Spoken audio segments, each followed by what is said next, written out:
Israel का बयान चर्चा में आया है।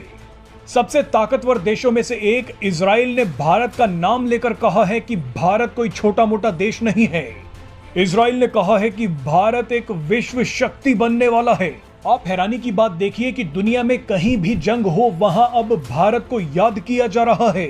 इजराइल पर भी इस वक्त कई बड़े हमले हो हमसाए जो कि साथ साथ हैं, जिनके बॉर्डर्स मिलते हैं, जो एक ही वक्त में 1947 से लेकर अब तक क्या दोनों ने किया। जब हम ये देखते हैं 75 ईयर्स में, तो 75 ईयर्स में वो वहां पर पहुंचे हैं जहां पर एमडी IMF उन्हें ये कह रही है कि उनकी इकोनॉमी ब्राइट स्पॉट है इस वक्त दुनिया के लिए और कंट्रीब्यूट कर रही है। टोटल सिर्फ एक मुल्क की इकोनॉमी 15% कंट्रीब्यूट कर रही है, जबकि हमारी तरफ ये हो रहा है कि अब IMF के कहने पर उनकी कंडीशंस अप्लाई करने की बिना पर हम ये कह रहे हैं कि ये तमाम स्टेप। ये बताएं, जो इंडिया की इकोनॉमी आपने बोला बहुत बेहतर है, उनके हालात बहुत बेहतर है, वो कैसे बेहतर हो गए? सर उसकी मैं आपको बताऊं उसकी वजह। आप देख लें, जब ये आया मोदी साहब, इसने जब टेक ओवर किया इंडिया, इलेक्शन लड़ा, इलेक्शन जीता, इसने किसी सियासतदान को बुरा नहीं कहा। अच्छा, हाँ ये देखिए, अब आप मैं आपसे कब माजी भूल जाते हैं। लॉजिकल बात देखें, उसने किसी को बुरा नहीं कहा, उसने कहा सब अच्छे हैं। प्रैक्टिकल उसने काम करके दिखाया है, पूरी दुनिया में उसने बताया है। वहां पे वो डिजिटल इंडिया की बात हो रही है, इस साइड पे जिहाद की बात हो रही है। फिर ये मुझे अक्सर कई लोग कहते हैं यार कि तुम पाकिस्तान बैशिंग, ये पाकिस्तानी बैशिंग। भारत जो है वो दुनिया के सारे स्टार्टअप्स में से तीसरे नंबर पर है। आपको क्या प्रॉब्लम है? आप अंधे हैं आंखों से? आप कानों से बहरे हैं? ये डाउन स्ट्रीम। जय हिंद दोस्तों। इजराइल जैसे दुनिया के एक शक्तिशाली मुल्क ने भी आज माना है कि भारत दुनिया में उभरती हुई एक महाशक्ति है। जहां अमेरिका आज की सुपर पावर है, चाइना जो कि अमेरिका को पछाड़कर अगली सुपर पावर बनने के सपने देख रहा है, लेकिन इजराइल को लगता है कि भारत दुनिया की सुपर पावर बनने का मादा रखता है। आइए आगे की चर्चा सुनते हैं। नए विवाद के बीच अचानक इजराइल का बयान चर्चा में आया है। सबसे ताकतवर देशों में से एक इजराइल ने भारत का नाम लेकर कहा है कि भारत कोई छोटा मोटा देश नहीं है। इजराइल ने कहा है कि भारत एक विश्व शक्ति, कहा है कि भारत एक क्षेत्रीय शक्ति से विश्व शक्ति बनने की राह पर तेजी से बढ़ रहा है। इजराइल का यह बयान सुनकर कई देश परेशान जरूर होंगे। इजराइल की यह बात ना तो अमेरिका को पसंद आएगी, ना ही चीन और पाकिस्तान को। अब लेकिन इजराइल ने बयान दिया है तो कुछ सोच समझ कर ही दिया होगा। नाओर जिलोन ने यह भी कहा कि इजराइल के विदेश मंत्री जल्द ही भारत की यात्रा पर आने वाले हैं और इजराइल के प्रधानमंत्री बेंजामिन नेतन्याहू के दौरे की भी योजना बनाई जा रही है। आप हैरानी की बात देखिए कि दुनिया में कहीं भी जंग हो वहां अब भारत को याद किया जा रहा है। इजराइल पर भी इस वक्त कई बड़े हमले हो। इकोनॉमी को एमडी IMF ने ब्राइट स्पॉट कहा है। वो कैसे कहा है मैं आपको बता देती हूँ। इंटरनेशनल मीडिया में जो है ये खबर पब्लिश हो रही है, जिसमें उन्होंने ये कहा है, Indian economy expected to contribute more than 15% of global growth. IMF MD आगे चल के वो कहती हैं कि the emerging markets and developing economies are expected to account for around 80% of the global growth this year and next.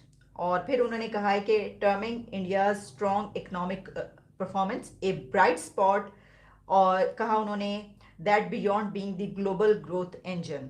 और उन्होंने कहा India's uniquely position to bring countries together. फिर उन्होंने कहा at a time of heightened uncertainty for the global economy, India's strong performance remains a bright spot है उसकी। तो ये सिचुएशन है कि दो हमसाए जो कि साथ साथ हैं, जिनके बॉर्डर्स मिलते हैं, जो एक ही वक्त में 1947 से लेकर अब तक क्या दोनों ने किया। जब हम ये देखते हैं 75 ईयर्स में, तो 75 ईयर्स में वो वहां पर पहुंचे हैं जहां पर एमडी IMF उन्हें ये कह रही है कि उनकी इकोनॉमी ब्राइट स्पॉट है इस वक्त दुनिया के लिए और कंट्रीब्यूट कर रही है। टोटल सिर्फ एक मुल्क की इकोनॉमी 15% कंट्रीब्यूट कर रही है, जबकि हमारी तरफ ये हो रहा है कि अब IMF के कहने पर उनकी कंडीशंस अप्लाई करने की बिना पर हम ये कह रहे हैं कि ये तमाम स्टेप्स लिए जा रहे हैं और ये जो हैं वो इकदामात हो रहे हैं, तो आपको इस पे अमल करना पड़ेगा। यानी हमारी अब ये मजबूरी है, हम मजबूरन ये बात कर रहे हैं। ये आप समझ लीजिए कि एक तरीके से IMF ने ही ये तमाम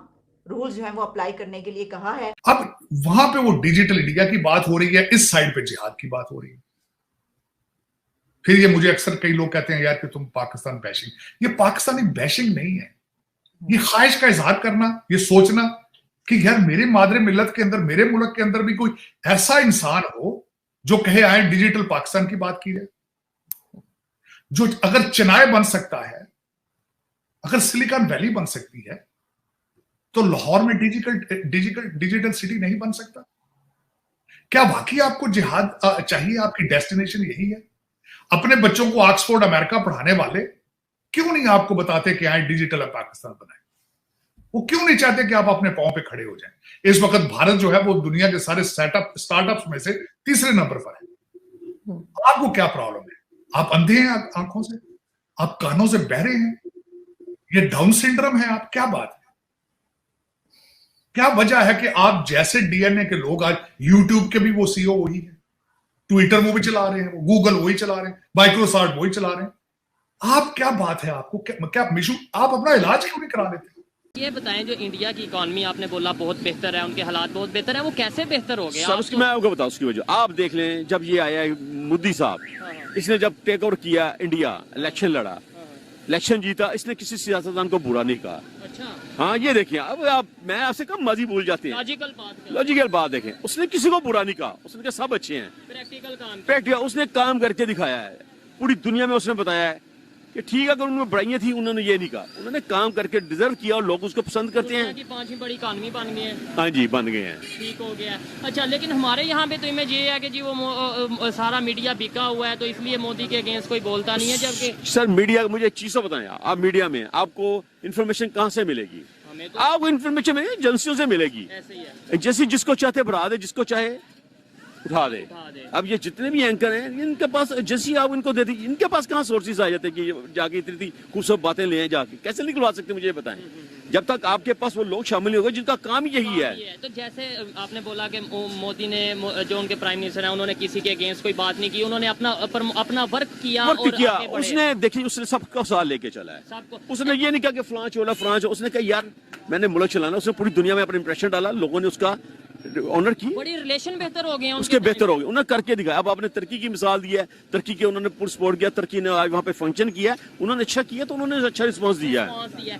यही चीज हमें भी सीखने की जरूरत है कि नहीं, हमारे सियासतदानों को सीखने की जरूरत है कि नहीं, कि हम भी अपने रिलेशन, किसी पर इल्जाम देने की बजाय प्रैक्टिकली अपने आप को ठीक करो। और जब हम खुद को ठीक करेंगे और हमारा जो लीडर होगा, जो भी मुल्क को चला रहा है, पाकिस्तान को चला रहा है, अगर वो भी ऐसी पॉलिसी रखेगा कि सबको साथ लेके चलेगा, तो डेफिनेटली कुछ ना कुछ बेहतरी जरूर आएगी। शुक्रिया sir. Thank you sir, most welcome.